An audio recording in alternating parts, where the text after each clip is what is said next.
Hi, I'm Jamie, and today I will be introducing the Roger Delgado Master from the Third Doctor's era.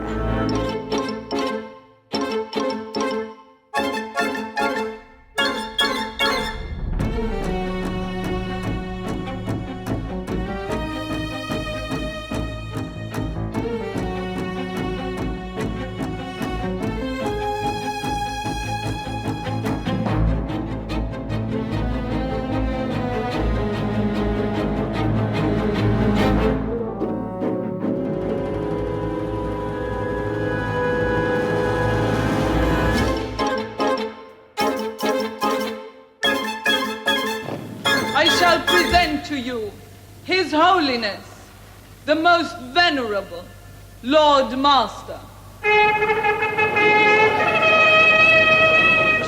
Roger Delgado played the Master from 1971 to 1973. Do you know who I am? You're the prisoner. I am the Master.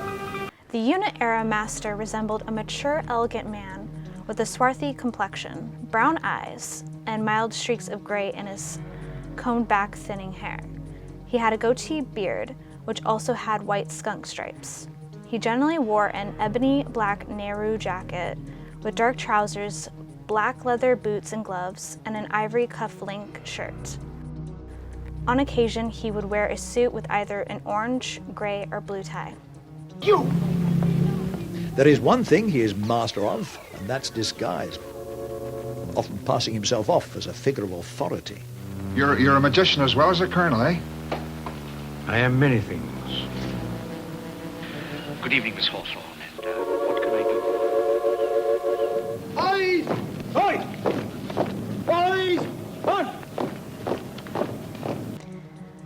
The Delgado Master, or also known as the Unit Enemy or Unit Master, was an incarnation of the Master, seemingly one of the last of his original regeneration cycle, that fought various battles against the Third Doctor and Unit during the Doctor's exile on Earth, even spending a short period also trapped on the planet until he retrieved a stolen dematerialization circuit from the Doctor. Who in the whole galaxy is not my inferior? There is not one creature.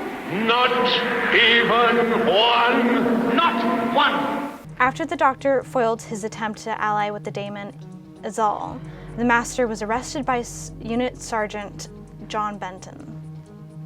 With the government using him as a scapegoat to cover up recent extraterrestrial incursions, the Master was moved to various prisons until he was finally imprisoned on a fortress island as a sole inmate. But he was eventually able to orchestrate his escape with the aid of the Sea Devils. Having tired of his conflict with Unit, the Master allied with the Dalek Empire to start a war between Earth and Draconia. After the Doctor foiled his plan, the Master became the Decayed Master, though accounts vary on how he ended up in such a corpse-like state, such as whether or not his decayed state was this Master or his successor. As for appearances, he appears in a total of 8 stories and 43 episodes, making him the actor with the most televised on-screen episodes as the Master to date. So let's start off with him. Season 8, first episode and appearance of the Master ever is the wonderful episode Terror of the Autons, with 4 parts.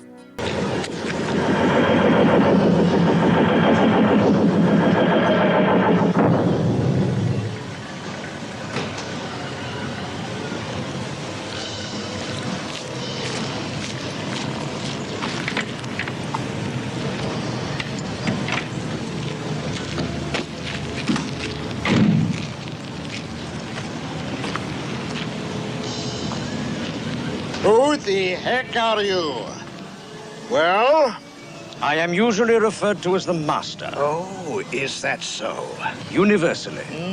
Well, I am Luigi Rossini, internationally, and conjurers I don't need, okay? Unfortunately, I need you, Lew Russell. What did you call me? Lew Russell. It happens to be your real name. Now, listen, mister. Get off my pitch while you're still safe. You insolent primitive. Oh, so you want it the hard way, do you? Right.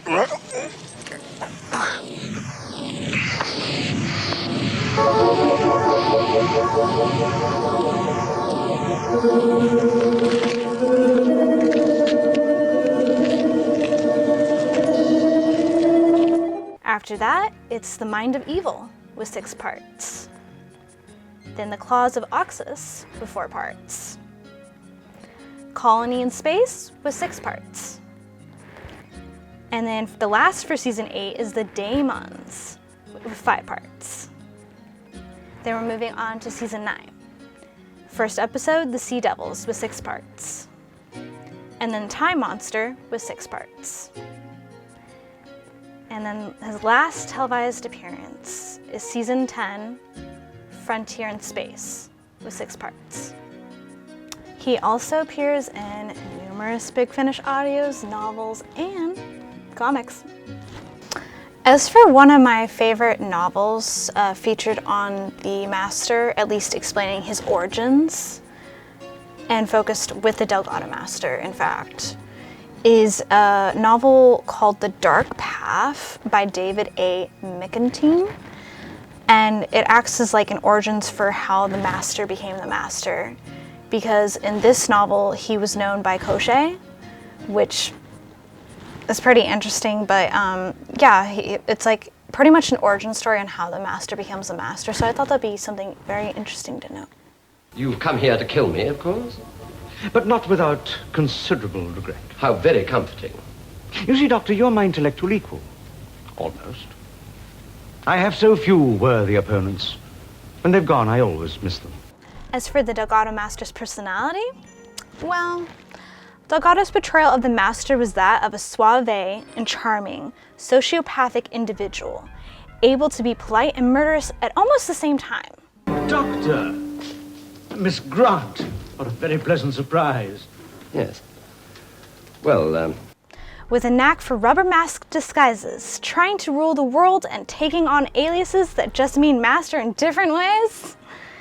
His most prominent weapon of choice was a weapon called the Tissue Compression Eliminator, or TCE for short, that kills anyone it's used on by compressing their body into the size of a toy doll. what's wrong? Look for yourself.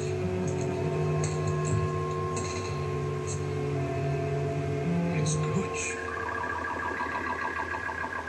And now it's time for Delgado Master Trivia. So, the character of the Master was created by Barry Letts and Terrence Sticks. And what came about for the idea of the Master was the fact that the relationship between the Third Doctor and the Brigadier was similar to Sherlock Holmes and Dr. Watson. So they wanted to envision a counterpart for the Doctor that acted as a Moriarty to the Dr. Sherlock Holmes. So, hence, the Master was created. And they chose the Master because the Master is an academic title, which, you know, fits with the Doctor. It's moving. No, I will not tolerate his presence.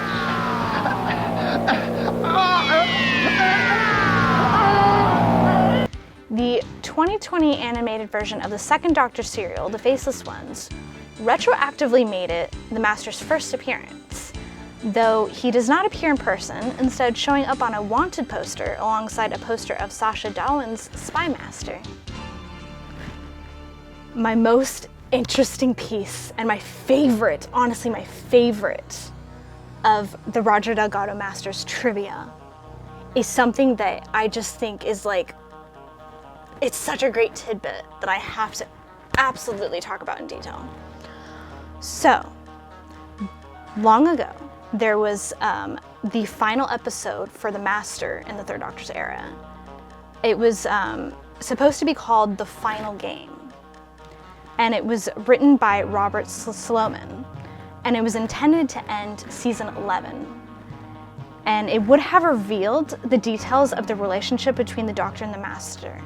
Either that they were actually brothers, or that the Master was an amalgamation of the Doctor's darker personality. This story originally ended with the Master sacrificing himself in some sort of explosion, with a moral dilemma that should he set off a bomb as intended, he would be killing the Doctor, his former friend. However, the episode was never produced, due to Delgado's sudden death. No, God! No, God, please, no! No! No! No! Instead, Planet of Spiders replaced the story, and Delgado's character was shelved until The Deadly Assassin, which recast the Master as Peter Pratt in a decayed state.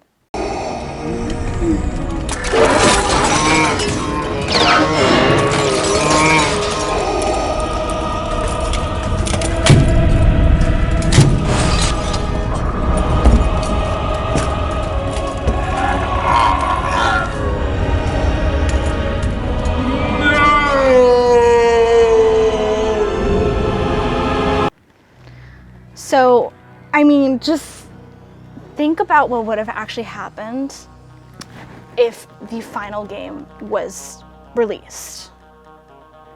I mean, it would have changed a lot of things for the show, and especially the character of the Master. Like, wow.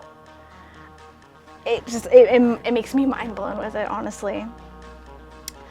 The interesting thing about this fact, though, is that even though it was never produced, this story was adapted into a non-profit audio serial in 2018 to 2020 in honor of Roger Delgado and John Pertwee.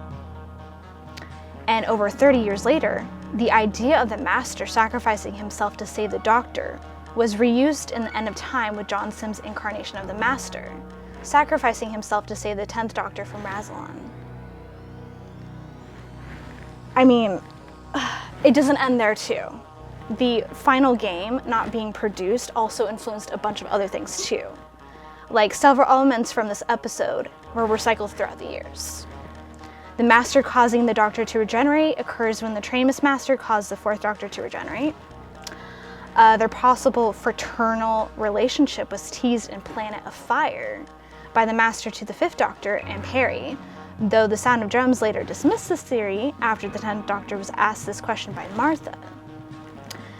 The idea of a corporeal dark side was used in The Trial of a Time Lord when the Master reveals that the 6th Doctor's prosecutor, the Valeyard, of course, was in fact a manifestation of the dark side of the Doctor's own personality. What? What the fuck? I mean, the final game influenced so many things.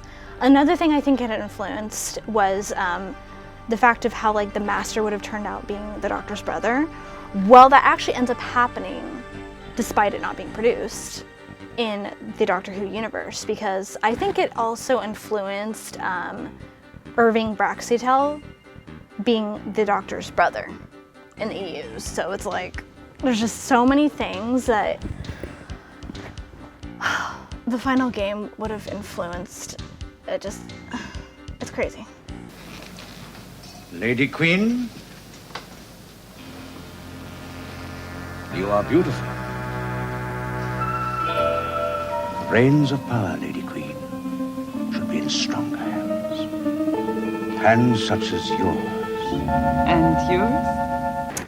Now, as for my opinion on the Roger Delgado Master, is it obvious? Well, the Master is honestly my favorite character in Doctor Who besides Romana, obviously.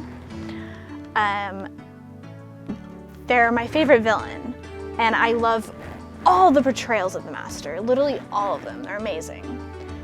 But Roger Delgado is always going to be #1 in my hearts. I am the Master. He's my favorite. He just, like, when you watch his episodes, which is why I didn't want to go into too much detail explaining them to you, you literally just have to watch his episodes to experience it. The reason that they picked him out to be the Master is just there. It's there. He is the Master. I am the Master. And he does a fantastic job bringing him to life. He's just got this charm and villain respect, and like you love him, but you also hate him because he just does such a great job with the role. And I love the Roger Delgado Master. He's my favorite. He's my absolute favorite. I don't know what else I could say because it's obvious. I even made this cosplay of him. It's my gender bent cosplay of the Delgado Master. And you could probably see pictures here too. I wore this to Gallifrey 1 a couple times now, actually. It's based off of his appearance in the Terror of Autons. And I have the, yellow daffodils that he hands out with the Autons in the episode. And yeah, I just wanted to make a gender bent cosplay version of it. So what ended up happening is I put together a mood board first based on it. So it was like, okay, how would I make a female version of this outfit? Okay, black skirt that fits the 70s vibe, check. I even have black platform boots that fit the 70s, check. Obviously long black hair, but with the skunk stripes to, add it out there more because that's the important detail about the character, check. The black Nehru kind of jacket, check. And so yeah, I just put these pieces together, honestly bought it all, and it came together, so yeah. My favorite master, love you. Come here. I am the master, and you will obey me. You understand? Everything will be all right if you just obey me. I must obey. You will obey me. Must be obeyed. Obey me. Obey me. Obey, obey, obey, obey. So at Gallifrey 1 last year too, in this exact cosplay, I got to meet Katie Manning for the first time. And it was amazing because she recognized who I was immediately. And I was like, because she was like, uh-oh, here's trouble. Hello, Master. And I'm just like, so that was great. I kind of poked her a little with the daffodils, but it is what it is. But yeah, it was a great experience of mine. I also have another story too from Gallifrey 1 that's really cool. I have a friend who also cosplays the Delgado Master, and he actually ended up buying an autograph from Roger Delgado himself. Do you know how rare that is? It's so, so rare.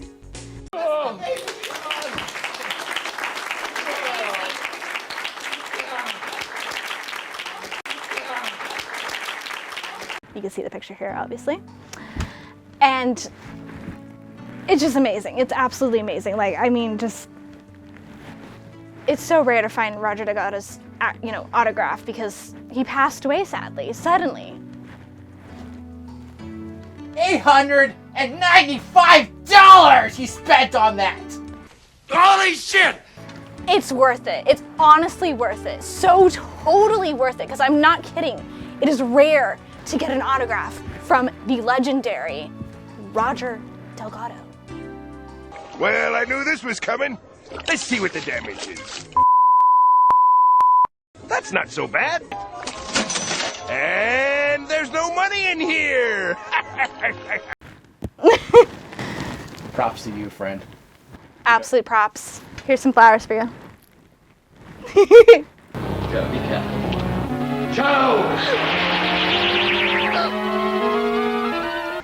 So now it's time for some trivia on the legendary man himself, Roger Delgado.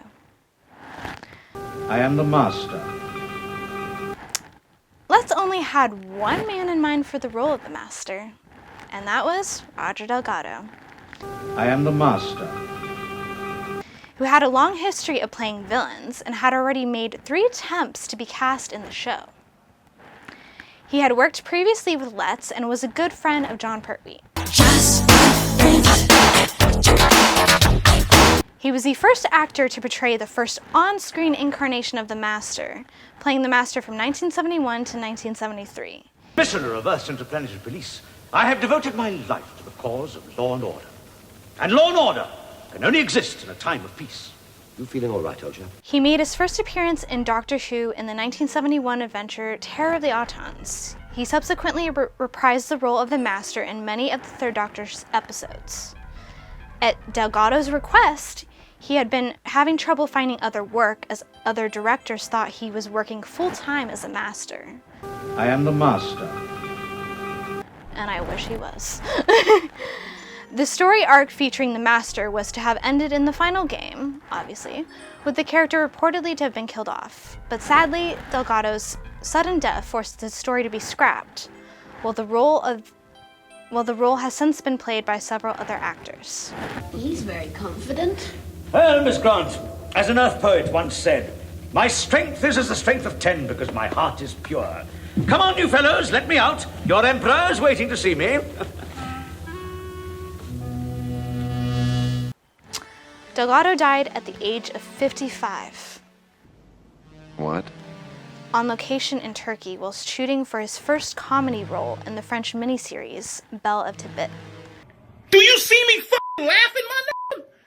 He was killed, along with 2 film technicians, when the chauffeur-driven car in which he was traveling came off the road and plunged into a ravine.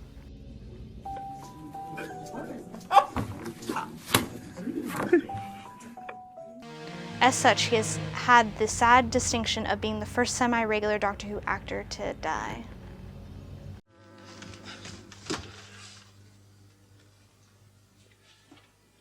Akira!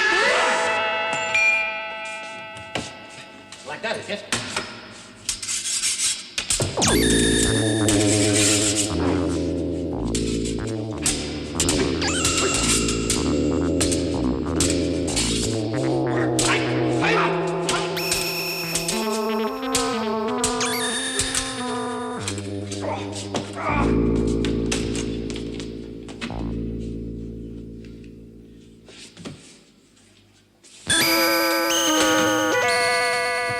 I wouldn't do that if I were you. That's government property.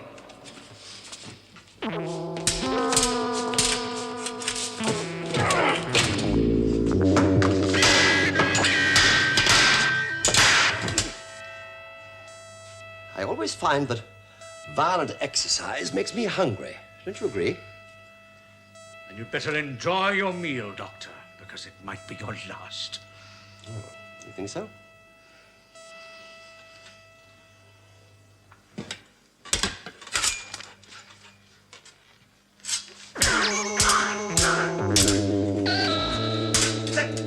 You're a good doctor, but you're not good enough. Ah, but you haven't seen the quality of my footwork yet.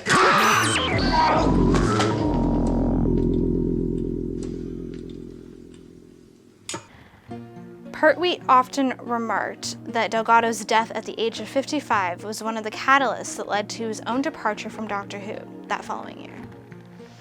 Despite his villainous typecasting, friends and colleagues have constantly stated over the years that in real life, Delgado was a kind and gentle man. And that's usually how it ends up going. Is like usually if someone is really good at playing villains, they're usually very nice people in real life. The Crispy Master was amazing in real life when he met him. That guy's awesome. Yeah, and then meeting the Valeyard, he was really nice in real life too. I mean, in order to play a villain, you have to have a really strong moral code, believe it or not. You have to. And so, because you have to literally get into the mind of an evil, that like what makes them a villain, what makes them tick, what makes them do the bad things that they do. You have to get into that state of mind. So you have to have a strong moral code. So usually the people who play the villains are usually very nice people. Just think of the future. Dominion over all time and all space. Absolute power forever! Richard Franklin, who also played alongside the Delgado Master as Captain Yates, reflected the tragedy of Delgado's death could have been prevented by Delgado himself, as he says that Delgado accepting a ride on a chauffeur-driven car was a break in routine for him. In the Essential Doctor Who, The Master, in 2015, Franklin says that Delgado never trusted unit drivers. There hadn't been any particular bad driving. He just didn't trust anyone other than himself to drive a car. He was very house proud as far as his own driving was concerned, and so he didn't want this driver to be in a hurry and have an accident. You see, it's very sad. He was always so well prepared. And I just like coming across that fact, I'm just like, because he was so, you know, paranoid about ending up in a car accident. And then the one time that, you know, he lets someone else drive, look at what ends up happening. That is just sad. Doctor, please. Please help me. I can't bear it. Please, Doctor, please. Mighty Kronos, may I ask one last favor of you? His life, his freedom. So there's actually a beautiful documentary of Roger Delgado called Roger Delgado, the Master, which was released on the DVD of Frontier in Space, and which also proved to be his final appearance in the role. It serves as a dedicated biography of his life and career, both in and outside of Doctor Who. Joining his widow, Kismet, in sharing their memories of Roger were friends and colleagues included Barry Letts, Katie Manning, Terrence Dix, Fraser Hines, and William Gaunt. And I actually watched that documentary, and I'm like, it is so beautiful. Like, I actually cried throughout it. I cried because it's just an absolute beautiful tribute to a wonderful person who was taken from this world way too soon, at 55, in a car crash.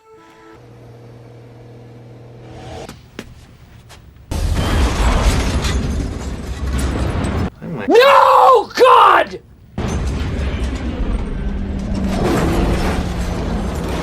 No, God, please, no! No! No! No! It was just, it's tragic what happened to him. Absolutely tragic.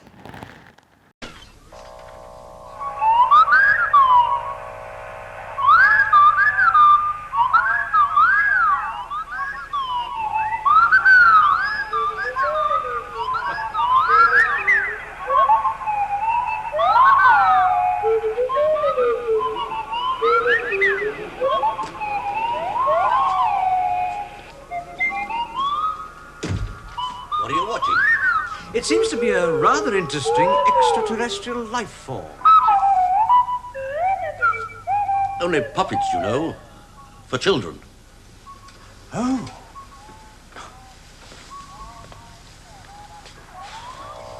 It's an absolute tragedy what happened to him, and you could see that it deeply affected everyone. It deeply affected them. And it just, I mean, if he ended up living and that didn't happen, again, just like the final game, imagine what would have happened, how much everything would change, especially with the Master as a character, if Roger Delgado lived and the final game was made.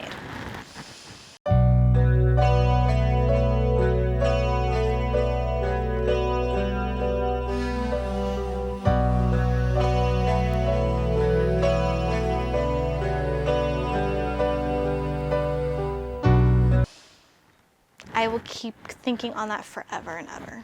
Well, this is gonna be good. You know how long I've been waiting for this? Woo, I'm about to make a name for myself here. I don't think you guys walk away from this. You just make sure people know what happened here today. When you get out of here, you have a drink for me, yeah? Yeah, he probably would have been the only Master, and the Master would have ended up becoming the Doctor's brother instead of just his childhood friend and enemy. I mean, it would have changed a lot of things for the show. It would have changed a lot of things. It's crazy to think of the possibilities. Absolutely crazy, but we at least would have gotten more of Roger Delgado as a Master, because, I mean, beautiful. Chef's kiss. Only one thing stands between me and complete power over the Earth, over the universe itself. And the one I bring here will show me how to harness that power. Now! Despite having passed away, Roger Delgado's Master is still used in some works to this day.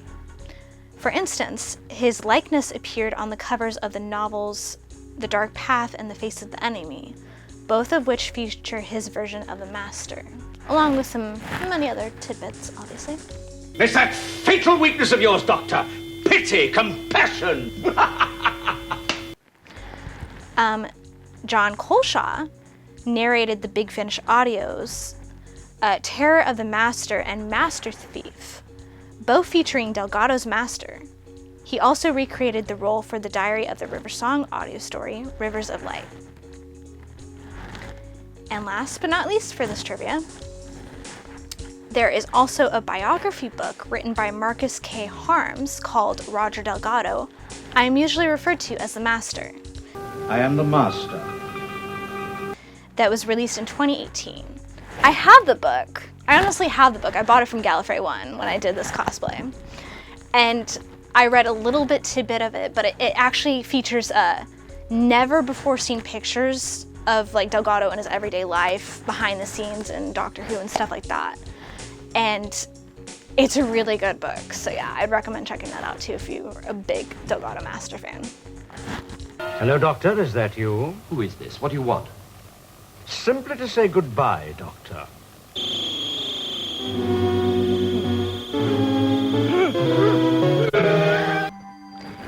Thank you for watching. If you like what you've seen, please like and subscribe to the channel. You will obey me. Anyway, as for the next video, we will be covering a companion from the first Doctor era. And it's going to be Ian Chesterton. Or is it Chesterville? Chester... I don't know. Anyway, see you next time.